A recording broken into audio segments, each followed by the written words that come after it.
Here at Sun and Fun, we've been having fun going around looking at a few different kinds of interesting props. Now we're going to look at, well, a couple more of them, but first things first is the one from known as the Kiev Prop.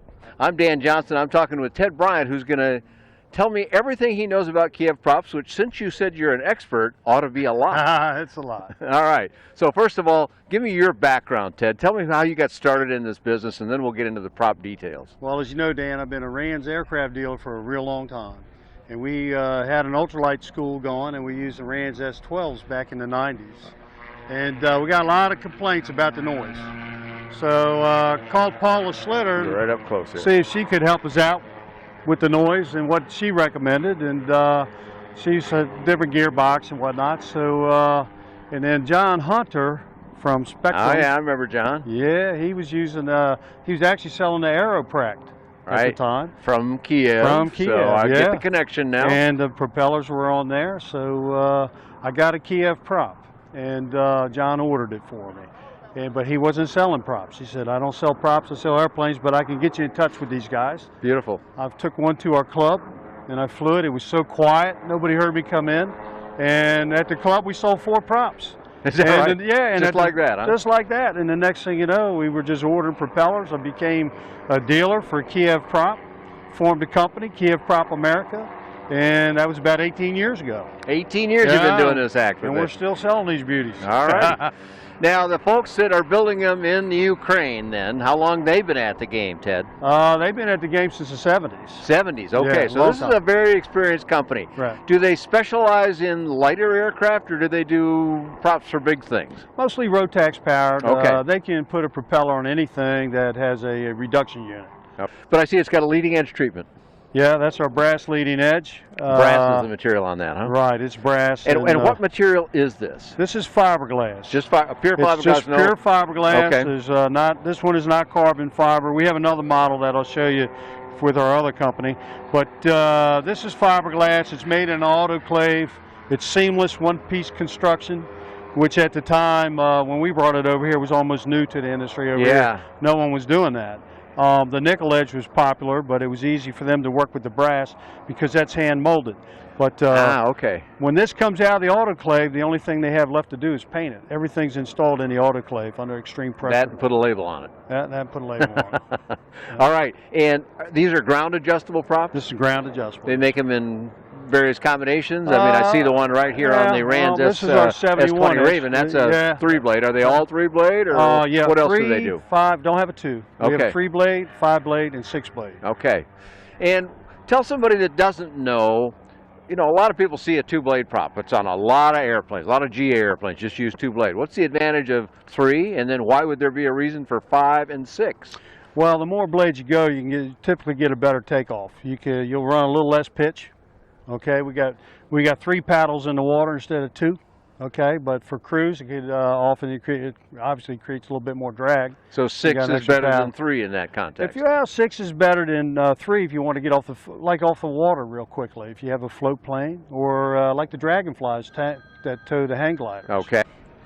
All right. So with a selection of props, and especially with a large diameter like you mentioned, Ted, what about the mass of the prop and how that affects the engine, and especially when you add even more blades to it? Very important, the mass moment of inertia.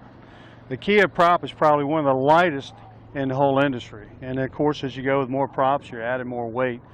We've taken the largest diameter 3-bladed propeller that we have in the fleet. Which is how big? It's 74 inches 74, in diameter. Okay. And it is well within, I don't have the number with me, it is well within the mass moment of inertia. There is a spec there that the engine manufacturer will say don't exceed this. And we're in it. We are well below it. Okay. Well, the more blades you get, the quieter you're going to be. Okay, so quieter and smoother, I'm guessing. Would it be? Smoother, yeah. Even the 3-blade is smooth as a turbine. They're well balanced. The center of gravity and the weight are matched at the factory, so you have a perfect match. Performance is, like we mentioned earlier, it's quieter, and the more blades you get, the quicker you can take off. Great for towing hang gliders, like the Dragonfly. Likes to use a 5 or 6 blade. For those that don't know, a Dragonfly is a specially built airplane that tows hang gliders, and it's all about climb. It's all about climb. I guess it's also about descent, but then you're not using the prop too much. So they want to climb as powerfully as they can. Not necessarily steeply because they're towing somebody, but Right. they need a prop that's really going to perform for them, and they like the Kiev, do they? Right, they do. They love it. Okay. We said that's as far as I know. I have not yet known the Dragonfly to use anything but the Kiev. Is that right? Yeah. Okay, so you got that market sewn up We tight. got then. it. We got it. These are ground adjustable props, Ted? This is the ground adjustment. Okay, Mhm. and what's the process for an owner, a home builder, whatever, to go through that? How does he go about adjusting his prop? It's really quite easy. Each propeller, when you order a propeller, it comes with the blades, the hubs, thank you, Dave, the hardware, and a pitch protractor. It's a tool to adjust. So we give you, every plane's a little bit different, so we provide an arbitrary setting to begin with. Like a neutral kind of setting? Like a neutral setting, but it actually is not quite neutral. It's a little bit to the positive side. Meaning, so you have some good pitch on there. Meaning more climb? No, more meaning pitch more cruise? More cruise. Okay. Okay, so you'll get that pitch setting. That's in the book, the arbitrary setting. You'll start at that point, and then you go to your, say, Rotax manual. They'll tell you if it's a 912, static run-up RPM, 5,200. So you'll look for that, and you'll move it on the gauge. And when you match every blade to the gauge that you set. Okay, that's how you get your consistency all the way around. And it plugs in. It's a real simple thing. There's 6 bolts that you have to loosen, and then 6 bolts that you have to tighten. And torque back up Once you get properly. it there, you torque them down to the final setting, and you take it down to that torque. And right, you'll find that with the Kiev Prop, I was talking to a fellow today. He said, I put my propeller on 9 years ago, and every time I check the pitch, it's still the same. I never have to check. He says that's pretty good. 9 years of flying around. 9 years. Assuming he takes it out of the hangar now and again anyway. Yeah, So. no, he does, and he does. He uses it a lot. So, all right, well, let's talk a little bit about now, Kiev, Ukraine's a long ways away from here. How does the process go if somebody says, wow, you convinced me, they come and get some more information from you, and then they say, maybe I want to buy one. What's that going to involve? Do you have them? Do you have to call for them, or how does that work? We have inventory now. When we began this dealing for Kiev Prop 18 years ago, we came to Sun and Fun, and we sold out of everything we had, and we had the boys over there so busy they couldn't keep up. And so it was very, very busy times. Since that time, you don't see much advertising anymore. It's pretty much word of mouth. Word of mouth is great advertising. We're all caught up. We just did a new contract where they guarantee me deliveries every 2 weeks. Okay. We can build our inventory. There's no waiting. If we do not have one in stock, which right now we have every model except 6 blades or special order, we have every one in stock. If we do not, it's 2 weeks. Okay, so it's not really long, good. even if you have to get something built to order for you. Not built to order really, but built for that order. They're pumping them out, and we're the top on the list. We'll be they expedite to us first. All right, good. So you said several different models. Are you talking about 3, 4, 5, 3, 5, 6, or is there other types of models? 3, 5, 6, and we have different diameters. Okay, so you and got different rotations. And how many different diameters?